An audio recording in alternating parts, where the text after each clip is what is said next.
उत्तर प्रदेश के जनपद मुरादाबाद के बारादरी पर कमल टाकीज के पास गंदगी का अंबार लगे रहते हैं। बरसात होने से कूड़ा पूरी तरह सड़क पर फैल जाता है और पानी भर जाता है और वहीं पानी लोगों के घरों में भी जाता है। तो वहीं मुख्यमंत्री योगी आदित्यनाथ का 3 अक्टूबर को मुरादाबाद का दौरा था। किसी कारणवश दौरा रद्द हो गया, जिसको लेकर 2 अक्टूबर को बारादरी पर कूड़ा घर बनाया गया।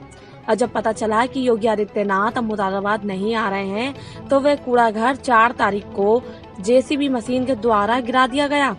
ऐसी क्या वजह थी जो नगर निगम के द्वारा पहले कूड़ा घर बनवाया जाता है और फिर उसे गिरा दिया जाता है? इसी को लेकर हमारी संवाददाता शीतल ठाकुर बारादरी वार्ड 42 के पार्षद दिनकर गोयल के पास पहुंची, तो गोयल जी ने बताया कि यह कूड़ा घर हम लोगों ने काफी एप्लीकेशन लगा के बनवाया था, लेकिन कुछ लोगों ने इसको गिरा दिया और नगर निगम कोई भी कार्रवाई नहीं कर रहा है। आइए आपको सुनाते हैं दिनकर जी की जुबानी।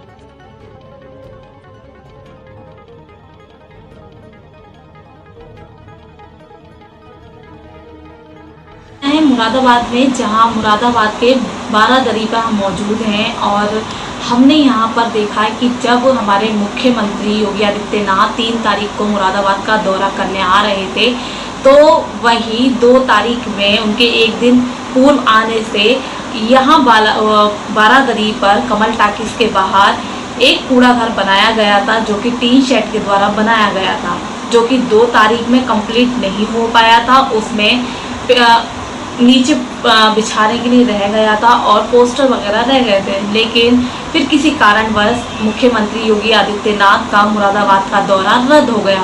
तो वहीं 4 तारीख में जब देखा गया कि टीन शेड डल गया, कूड़ा घर बन गया, फिर 4 तारीख में वो आधा अधूरा कूड़ा घर गिरा दिया गया। अब ये क्यों गिरा दिया गया, ये अभी तक पता नहीं चला है, किसकी वजह है, क्या है। इसी कड़ी में हम आज मौजूद हैं वार्ड 42 के पार्षद दिनकर गोयल जी के पास। आइए हम इनसे जानते हैं कि क्या वजह थी जो पहले वो कूड़ा घर बनाया गया और फिर वो ढहा दिया गया। क्या मुख्यमंत्री योगी आदित्यनाथ को दिखाने के लिए वह कूड़ा घर बनाया गया था? क्या कागजी कार्रवाई में ही सिर्फ वो कूड़ा घर दिखाया गया और फिर उसे वो ढहा दिया गया? जी हमारे साथ मौजूद है दिनकर गोयल जी। जी सबसे पहले आपका स्वागत है हमारे चैनल में। सर मैं जानना चाहूँगी कूड़ा घर जो बनाया गया था क्यों बनाया गया और क्यों वो ढहा दिया गया? ये जो क्षेत्र का सारा जो कूड़ा है वो इकट्ठा होता था उस क्षेत्र में, और वहाँ इकट्ठा होने के बाद फिर जेवीसी की मशीन से कूड़ा जाता था। हमने इसमें प्रयास करा कि यहाँ पे कोई गंदगी ना हो, क्योंकि क्षेत्र में गंदगी बहुत फैलती है। तो MRF का जो आजकल टारगेट चल रहा है उसके अंतर्गत हमने MRF के अंतर्गत इसे कूड़े घर को बनवाया, और इसमें फ़िलहाल कोई विवाद नहीं था जब बना था, जब पास हुआ था।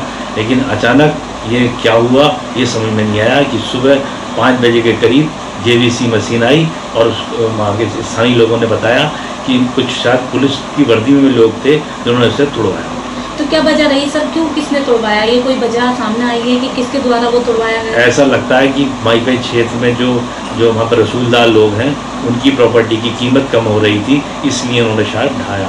सर वहाँ प्रॉपर्टी तो है नहीं, सिर्फ वहाँ कमल टाकीज सिनेमा हॉल है, तो क्या कमल टाकीज सिनेमा हॉल के मालिक के द्वारा ये तोड़वाया गया? हो सकता है, कोई कंफर्म तो नहीं है, हो सकता है। तो क्या नगर निगम को इस बात का संज्ञान है? नगर निगम को हमने बताया था कि आप इसकी कार्रवाई करें, उन्होंने क्यों कार्रवाई नहीं करी पता नहीं। मेरी जेई साहब से बात हुई और उच्च अधिकारियों से बात हुई, लेकिन किसी ने भी कोई कार्रवाई नहीं करी। और अगले दिन जब मैं वहाँ जाता हूँ तो वहाँ सारी टीनें उठवा दी गई। तो क्या वजह रही सर नगर निगम के द्वारा जो कार्रवाई नहीं की? समझ में नहीं आता मैडम क्या वजह रही, लेकिन मुझे तो कुछ ऐसा लगता है कुछ दाल में काला। नगर आयुक्त साहब क्या कह रहे हैं? नगर आयुक्त से इस विषय बात ही नहीं, उन्होंने टाइम ही नहीं दिया मिलने का। तो साहब मना कर दिया उन्होंने कि हमें जानकारी नहीं। तो क्या कहना चाहेंगे अब आप? यही है कि जिन लोगों ने इसे तोड़ा, नगर निगम की ज़मीन पे बन रहा था, कोई किसी की तो अपनी पर्सनल प्रॉपर्टी नहीं थी। क्षेत्र के लोग बड़े खुश थे और जब हमने इसे प्रयास से बनवाया तो लोगों ने बड़ी तारीफ की, लेकिन जब ये टूट गया तो बड़ा दुख हुआ। तो सर जैसे स्थानीय लोग वहाँ से जाते हैं, कूड़ा बीच में पड़ा रहता है, तो कितनी परेशानी होती है? बहुत परेशानी होती है, और जब बरसात आती है तो ये सारा कूड़ा सब घरों में जाता है लोगों के, और संक्रमण रोग फैलता है। आजकल तो वैसी कोरोना का प्रकोप है, सफाई का अभियान चल रहा है, उस अभियान को इन्होंने नकार दिया। जैसे कि मोदी जी के द्वारा स्वच्छ भारत अभियान मिशन की चल रहा है, उसी को लेकर हमारे मुरादाबाद के कुछ अधिकारी उस अभियान को पलीता पोतते हुए साफ नजर आ रहे हैं। ऐसा ही हमें ये नगर निगम के द्वारा लापरवाही देखने को मिली, जहाँ नगर निगम की जगह पर होने के बावजूद भी नगर निगम के द्वारा वो बनवाया जा रहा है, सोर्स लगा के बनवाया जा रहा है कूड़ा घर, लेकिन फिर भी कुछ स्थानीय लोगों को आकर उस कूड़े घर को ढहा दिया जाता है। लेकिन नगर निगम तब भी सोता रहता है। क्या नगर निगम की इतनी भी परवाह नहीं है कि वो कूड़ा घर पहले बनवाया जा रहा है फिर उसे तुड़वाया जा रहा है?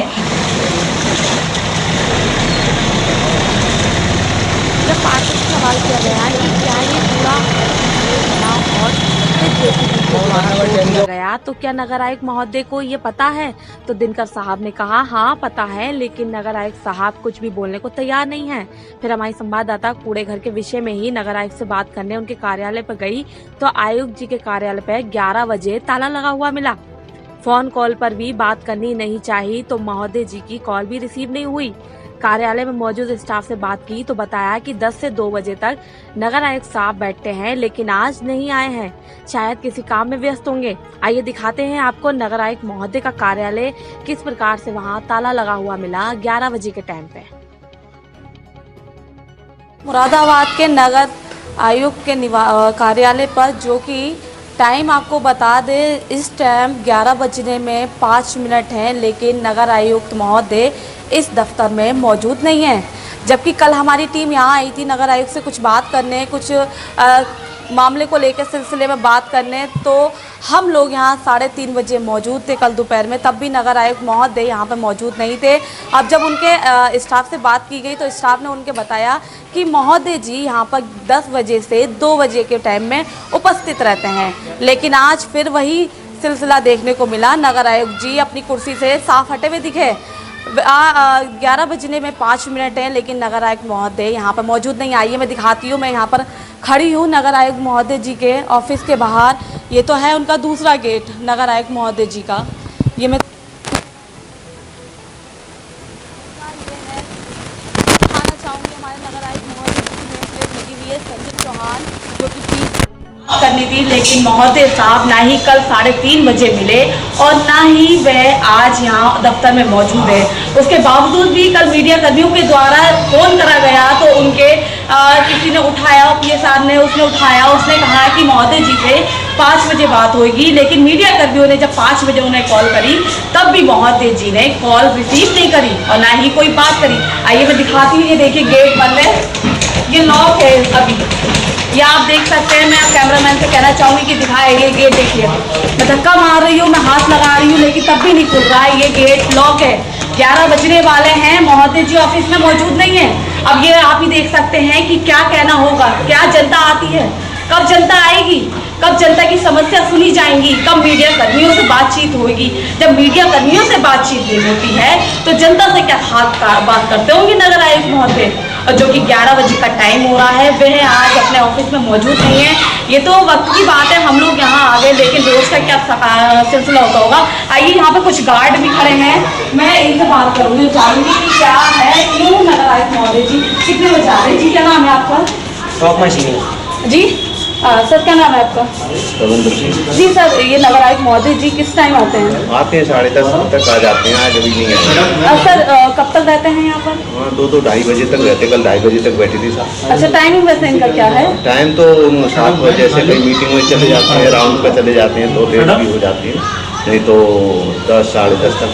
तो क्या सर, जैसे कि राउंड पे होते हैं या कहीं और होते हैं तो लोग फोन कॉल करते हैं, तो फोन कॉल्स का जवाब क्यों नहीं देते? अभी जैसे कहीं चल रहे हो रास्ते में तो शायद रिसीव नहीं कर पाते हैं। अच्छा, वैसे इनका टाइमिंग आपका 10 बजे से? हाँ 10 साढ़े 10 तक आ जाते हैं। ओके, अब लेकिन 11 बज रहे हैं, महोदय जी ऑफिस में उपस्थित नहीं है। अभी कहीं हो सकता है राउंड पे गए हो साहब। ओके, ये हमारे साथ मौजूद थे गार्ड साहब, इन्होंने कहा है कि महोदय जी राउंड तो हो सकते हैं, इसलिए वह ऑफिस में नहीं आया। वैसे इनका टाइमिंग 10 से 2 बजे के बीच का है, लेकिन अब 11 बजे का टाइम हो रहा है, महोदय जी ऑफिस में उपस्थित नहीं है। मीडिया कर्मियों को अपने सवाल चाहिए, मीडिया कर्मियों से इन्हें बात करनी है, लेकिन फिर भी महोदय जी ना ही मीडिया कर्मियों की कॉल उठाते हैं और ना ही उनसे बातचीत करते हैं। मेरे सहयोगी फरमान के साथ मैं शीतल ठाकुर, एच भारत, मुरादाबाद।